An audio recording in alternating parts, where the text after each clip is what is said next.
Hello again and thanks for joining. So today we've got another Hornby model to have a look at. It's number 2169 and it's a Merchant Navy class. This one, obviously clan line, you can see it there on the box. This is a second-hand model I got. The box is looking not too bad. It has had a bit of a bash up here and it has some shelfware here on the edge of the box, but it's not too bad overall. On the back here we can see some details about the clan line locomotive and some nice photographs of it as well when it has been running recently. You can see here as a Eurostar, so that's not too long ago at all. So this model has been made in China. It's not a UK model, but it's not DCC ready, so it's showing its age a little bit. It is super detailed though, so it's going to be quite interesting to have a look at. Let's get this open and we'll see what we've got inside.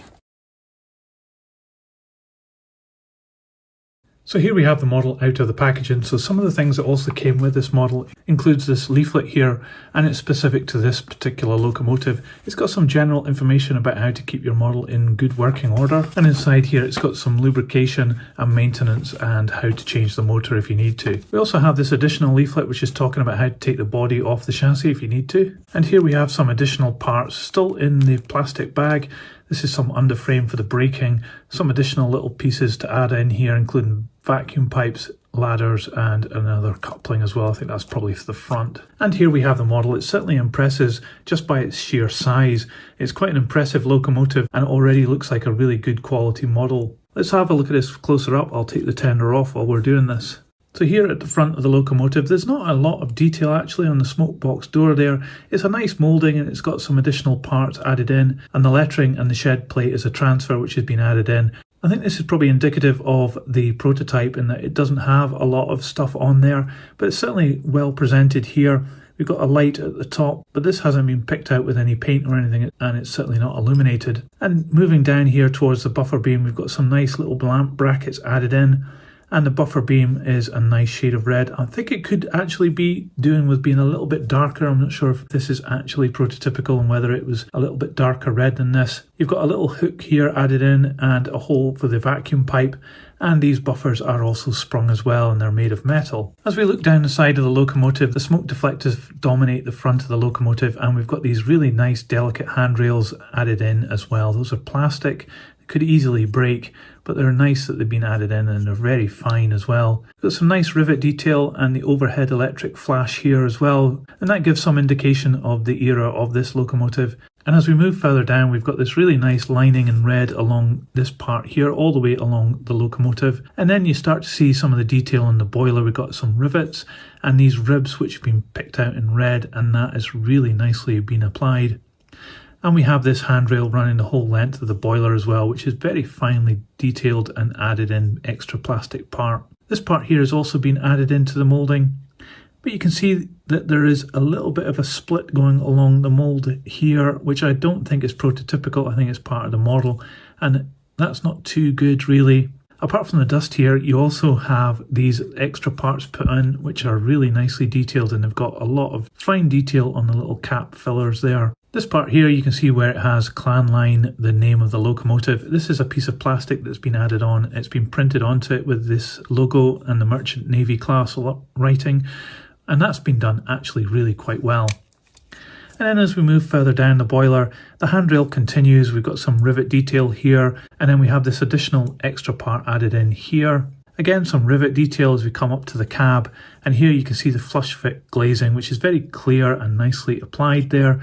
And lots more rivet detail here, and this transfer which has got a bit of a sheen to it. It probably shouldn't have, but it's certainly applied very well over the top of this rivet detail. The number's very clear though, and you've got the 8p there as well. Now just moving up onto the roof, you've got some nice detail here with the rivets, and these panels are really nicely moulded in as well. It's two-tone green and black here. This looks as though it's just been painted in black, and it's been done very nice. There's no fuzziness down the edge. The green also is a very nice shade of green and very prototypical. Up here on the top of the boiler, there's some moulded in details on these ribs.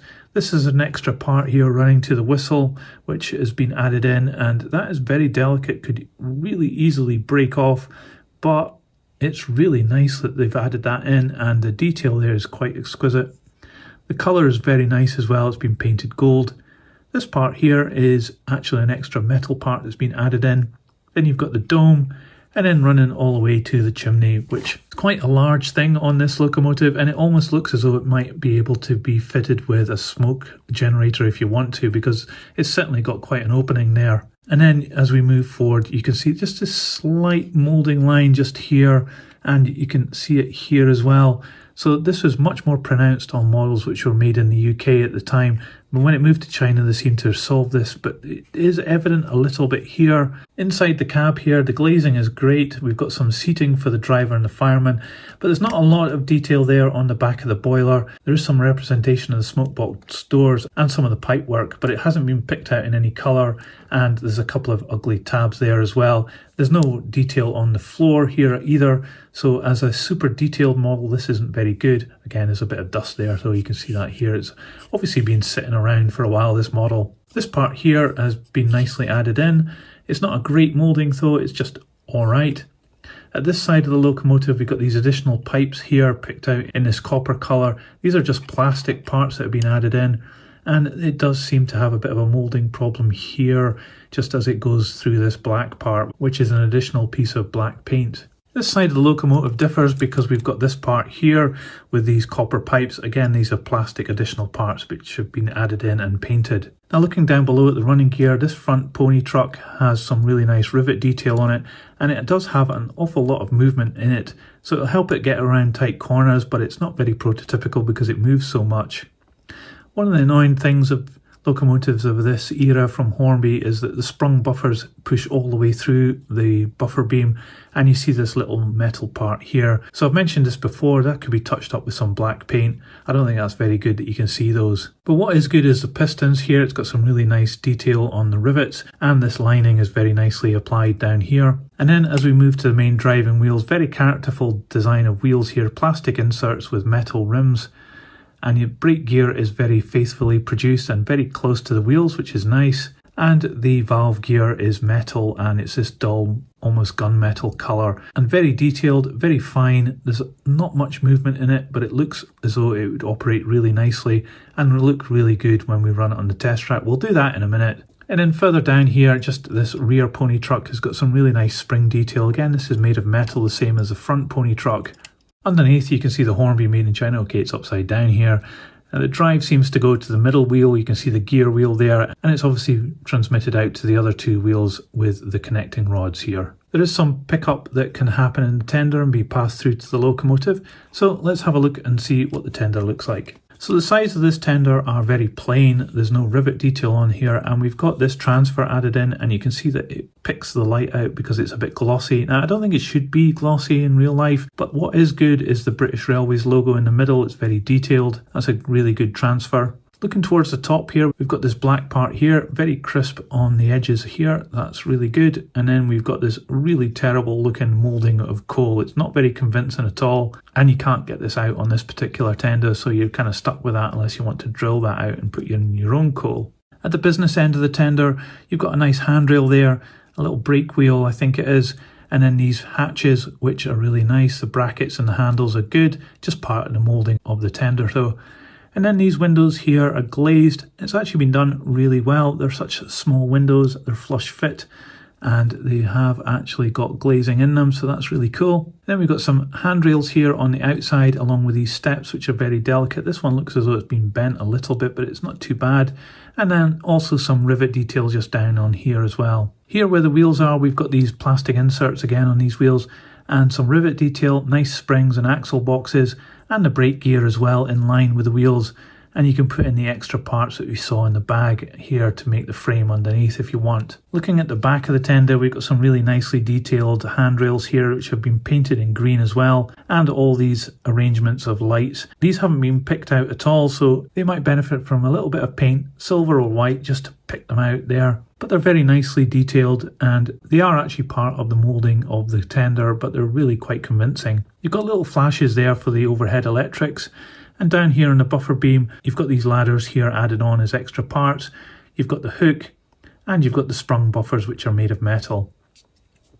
No NEM pockets on this model, but this coupling here, which is a smaller than normal Hornby coupling, is just a push-pull fit into here, so you can change this if you want. At the back part of the tender you've got a really nice convincing hatch, another one here with some rivet detail, and you've got these tanks here with a connecting pipe as well, and also a bit of a collection of dust on this model. Underneath here there is some pickup from the tender, so it's going to help this locomotive over dodgy track. And talking of dodgy track, let's put this on the test track and see how it runs. Okay, here we are on the test track. The power is on, so let's give it some juice and see what happens.